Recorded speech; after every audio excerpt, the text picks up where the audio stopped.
welcome back to a podcast episode with me. It's been a while, hasn't it? I was gonna do this specific episode in the park because I really wanted to go to the park. And you know what? Maybe I still will go to the park, but I I don't know. I feel like it's too hot for me to be sitting in the park and talking about something important because I feel like I will lose my point if it's hot and I'm melting while I'm trying to speak. And at the same time, I think like I'm having a very peaceful day in my room right now, and I did not want to get dressed whatsoever, not gonna lie. So we're here for now. And I was not fucked to straighten my hair and get ready. So this is what we're dealing with today. But mind you, I was leaving my podcast phase behind because I did not think that I was I was stable enough to actually speak on the topics I wanted to speak about. But then I got one comment the other day being like, "Hey Julia, I'm waiting for episode 14." And I was like, I mean, might as well. Might as well. I have nothing better to do. Actually, that's a lie. I have so many things that I have to be doing. Disclaimer, by the way, guys, this is totally unrelated to our topic of the day, but please, for my sake, do not put your liquids next to your electronics because, okay, basically, first of all, mind you, I'm saying this while my cup of coffee is right by my phone, keyboard, everything, whatever. But I had a Mac for like 5 years, from 2020 till 2025. And not one drop of any sort of liquid had gotten on it for 5 years. And then I was like, okay, it's time to change it. Like it's dying on me, so let's buy a new one. And I did. Tell me why in these 8 months I have dropped a full cup of water, had to like put it upside down, dry it over. The other day, a full cup of coffee. So now the keyboard isn't working, the trackpad isn't working, it's not charging right. And so I bought like a keyboard from Amazon for like 15 euros and a mouse to be able to use it. But then I was like, okay, at least it's still on, And I like backed everything up. But I cannot watch anything. I can't edit anything like music wise because okay, guys, this is so irrelevant. Like I don't, the coffee spilling onto my laptop was the last drop for me because I've been going through a lot of different phases in my life for the past 8 months, specifically after I moved to Milan. And I think like the keyboard thing was just the cherry on top because it kind of, I don't know, made me spiral into a whole existential crisis. Like, when that last drop drops. Mind you, the topics I wanted to speak about today are not very specific, but I just wanted to share my thoughts up until now about what I've been thinking about in the past couple months and things that I've had very in depth conversations with my friends about. And starting with, I went back home for a while, and that kind of changed my perspective about my whole time in Milan. And I realized that I'm someone who sees everything very black and white, and there's just no in between for me. So when I went back to Turkey and I saw my friends again after 7 months of like gaslighting myself, thinking that I don't miss my friends and I don't miss home, it was just a very jarring experience to realize that no, I still have a lot of love for these people. I miss these people so much. And I realized something that may sound a bit mean, but I realized that the fun tolerance that I have with my friends back home is like the limit, sorry, not tolerance, is up here, while the fun limit that I've been having in Milan has been here. So I didn't think that that difference made a big deal. But when I went back home and it was just so easy to be with the people that I was around, it was so easy to talk, so easy to be myself. It just made me realize that I am missing something here in Milan because I thought I'd adapted, and I think I had a very long period of time where I just ignored all of my emotions about this particular situation. Because even though I'm a person who's very in touch with their emotions, I think coming here I felt a lot of pressure to feel happy and to not, I don't know, to take advantage of this privilege that I have living abroad. But at the same time, it made me lose sense of a lot of things that matter to me. It made me really ignore a lot of my instincts. And I used to be a very big people pleaser in high school, middle school specifically. But I've had a good 5 years where I've not been doing that. When I don't want to go out, I don't go out. When I don't like someone, I'm not near them or in their near vicinity. I've been doing very well in that department of my life. But I think when you move somewhere new, you have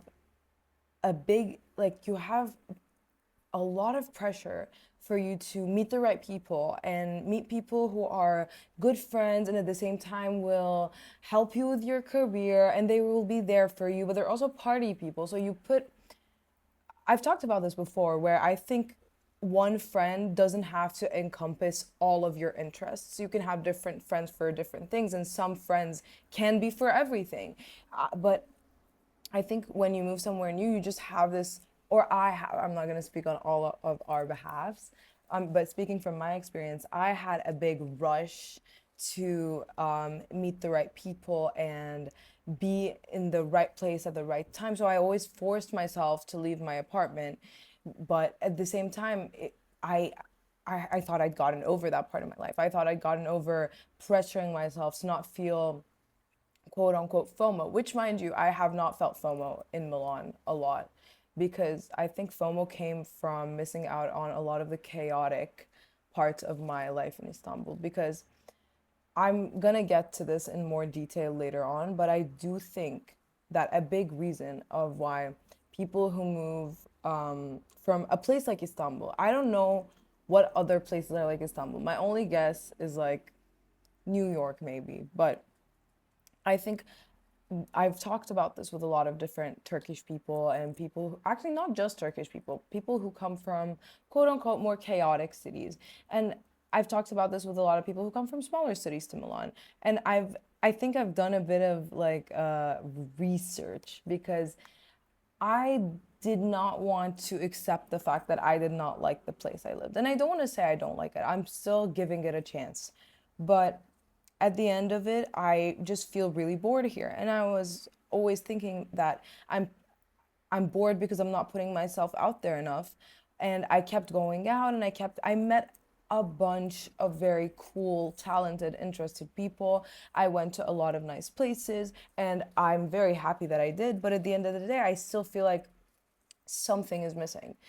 And this kind of segues into my sort of main topic of the day, which is I think when us as human beings are so used to being in chaotic situations, of course we're never gonna find peace in a place where that moves slower or the chaos isn't that big of a chaos and it's just in a different way.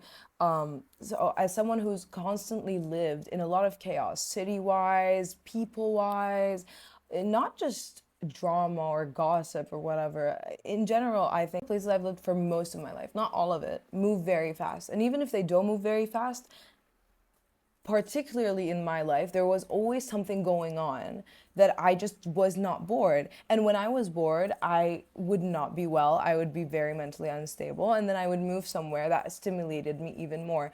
And that goes for me moving. Oh, sorry. That does go for me moving to Istanbul from a smaller town in Turkey. And it goes for me not wanting to stay in Syria and all of the above because I don't like being bored. And I think that very much comes as a kind of trait for people who have moved around a lot in their life or have had a constant change. So I get bored very easily of the places I stay if there's not a constant chaos or a constant drama. And when I was in Istanbul, I think Istanbul is a very overstimulating city. And I'm not saying this in a bad or good way, I'm saying it in a very neutral sense where I got physically and mentally tired the minute I left my house back in Istanbul. And obviously, there were other reasons of my fatigue due to stress and wanting to move and other factors in my life. But I was just very tired, agitated, anxious when I was in Istanbul, and I really blamed it all on the city, which I do agree that a big part of me feeling that way was because of the overstimulation of the city. Because first of all, it's huge, 20 million people, um, really big. And then when I moved to Milan, I realized now while I'm looking back at the past 8 months, I think I have changed a lot as a person. And I'm not saying that I've like reinvented myself. It was just a very quiet change of I have become a much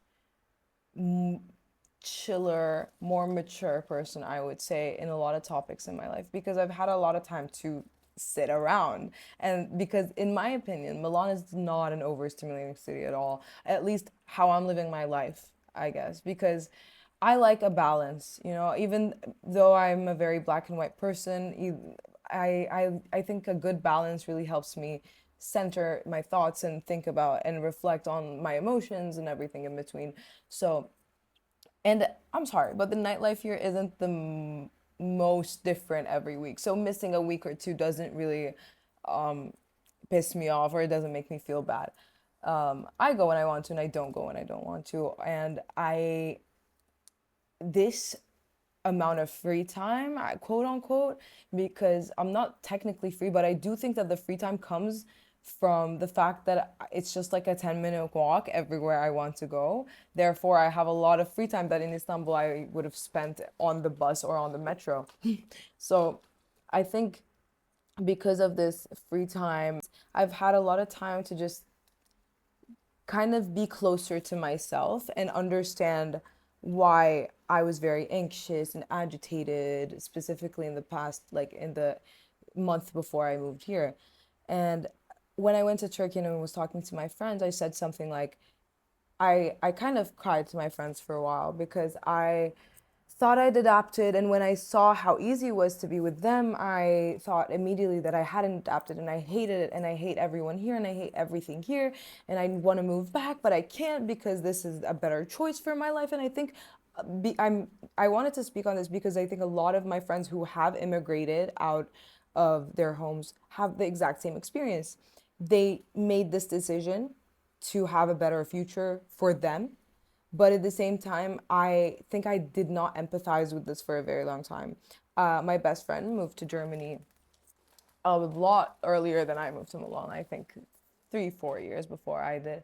And I would always, in my head, like when she would talk to me about how hard it was for her to adapt to the new culture, a new city, I was like, hey, just get out there, Even though I have also immigrated from Syria, from different cities all the time. I think it's a lot different when you're younger and it's not kind of your choice, I would say. So I would not be able to empathize with her to be exact. I would always be like, oh, that kind of hurts. Sorry, I think I just stuck a pin up my foot. That's lovely. So I would never be able to fully understand why she was struggling this hard.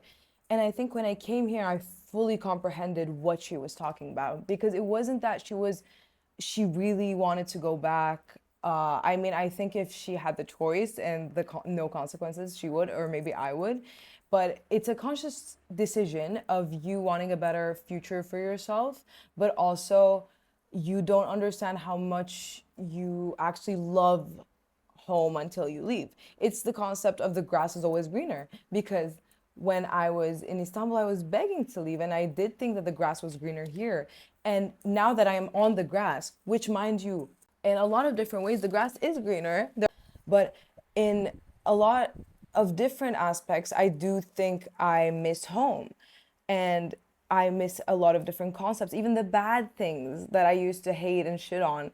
It makes you miss them because at the end of the day, you're I think people underestimate how hard it is to keep moving all the time. And sometimes you don't get as lucky. I think in Istanbul, I got very lucky in a sense where even though I hadn't always met the best people, I did end up finding the people that were meant to find me. And when segueing back to what I was going to say, I think when I was in Istanbul, I said to my friend, I was like, I've never felt more like myself in Milan, but I've never felt further away from myself.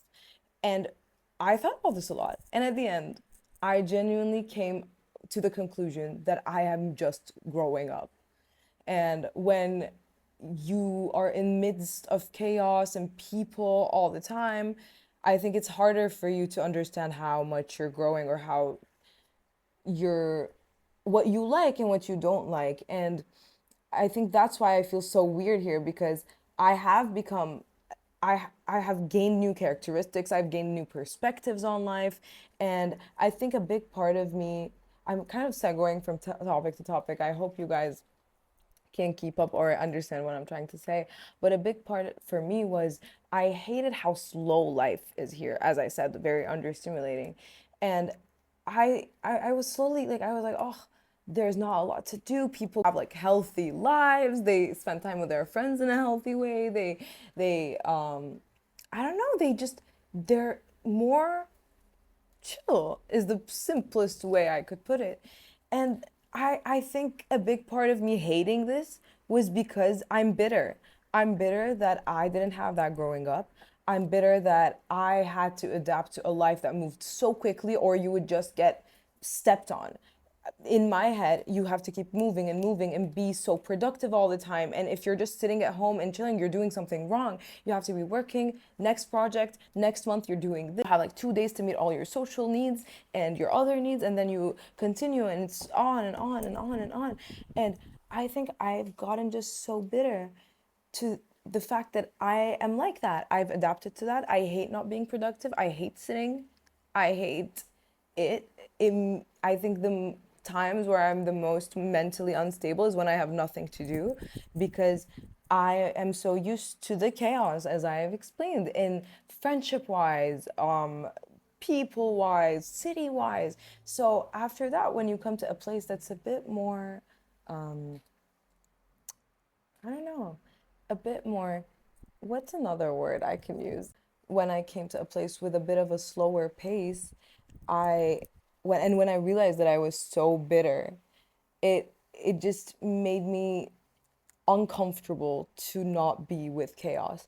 And at the end of the day, I just had to ask myself the question, is chaos really what the healthy option is here? Is always needing to do more, always needing to be more productive, always needing to have drama or something going on? Is that the right option? Or am I just bitter that I've always had it that way and I'm not used to having a normal group of friends, or waking up earlier, going and getting some coffee, and then going to school and going to the park?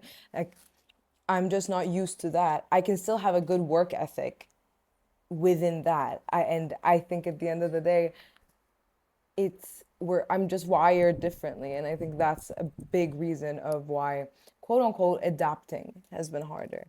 Um, and my other topic of the day, and I think that's why I kept trying to just get out of my comfort zone, get out of my comfort zone, and I did. But something else that, because I am wired this way, I think it took me a very long time to accept the fact that I'm unhappy here and I need to change something about that. Not particularly the location, but some things about myself and about my surroundings have to change. But the longer that I just refused to be like, no, right now I dislike how I'm living, I dislike the people around me, I dislike talking to this guy at school, I dislike um just staying home all day, or I just like hanging out with these people, I get bored, or I don't want to go to the club today just to maybe per se get closer with this person because I think we might hit it off as friends. I think a big part of not accepting that you're unhappy comes with a lot of forcing yourself to do things that should occur naturally. And then you just spend a lot of time questioning why these things aren't occurring naturally, because you're not letting them. You're not aligning yourself with what's right for you. You're forcing things. And I wouldn't say in particular going out and meeting people is forcing things. I think that's the best thing you could possibly do. And I honestly don't know what other advice I could give you, or what other way there is to meet people in the real world. Um, but at the end of the day, I think refusing to accept that part just led me to a lot of toxic positivity. And I hate using buzzwords. And I've never been one to be toxically positive, I think. I just try to convince myself that I'm positive. I'm not more to like towards other people. But I think here for the first time I really experienced that. I just try to see the good in everything, which is, when you think about it, a great quality to have. But after a while, I think the constant dissonance between how you're feeling and what you're saying really makes you go crazy. The dissonance between me going out and being like, oh my God, the trees are so pretty, the air is so nice, I love everything's going on, and then inside I know that I'm not feeling the best.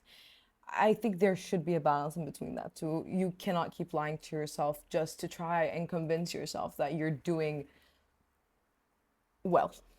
Sometimes you're not doing well, and that's also okay. It this constant convincing myself or gaslighting myself into believing that I have made a full thriving life for myself here has led me to crash it all down because I realized that I didn't like what I made. And I kept comparing my life here to my life in Istanbul, forgetting the fact that my life in Istanbul took me 3, 4 years to build, and I still had my doubts about it, and I still didn't like it. And I think a big part of me coming here led me to appreciate a lot of things and a lot of people that are there that I never thought we were particularly that close, or I never thought that we would have a very strong lifelong bond after I moved. But see, without moving away, I would have never appreciated these people, and I think we would have never even been able to get to a closer level because I wasn't on that level with myself. Because I think what I was trying to say but could not find the words is that I couldn't meet these people and be as close with them, and the people in my life, I couldn't get to a very close level with them because I wasn't at that capacity was with myself. Like the more you keep denying what you're feeling and the more you're gaslighting yourself, not other people. You can lie to other people about how you're feeling, that's fine, but the minute you start lying to yourself, that dissonance doesn't let you get to a certain capacity where you know yourself. And that's when people say, oh, people can't love you if you don't love yourself. It's not about you. It's not particularly about them not being able to love you. It's because you can only get as far with other people as you're as far within yourself. The more you know yourself, the more you're able to get to know other people. And that's basically the explanation of, oh, you can't love other people until you love yourself, or people can't love you or won't love you until you love yourself. Because you can only meet someone midway, or you can only meet them as much as you've met yourself at the end of the day. Or that's how you can reach an even deeper understanding. If you're not at an understanding with yourself and you keep lying to yourself, then how are you going to understand and meet people where they're at? And because you won't have that capacity. So that's what I was trying to explain. for me, going back home really changed a lot of things for me. So when I came back here, I decided to embrace all of it. I embraced the fact that I didn't like where I was. I embraced the fact that I didn't like a lot of people that I would just be saying hi to and being overly positive.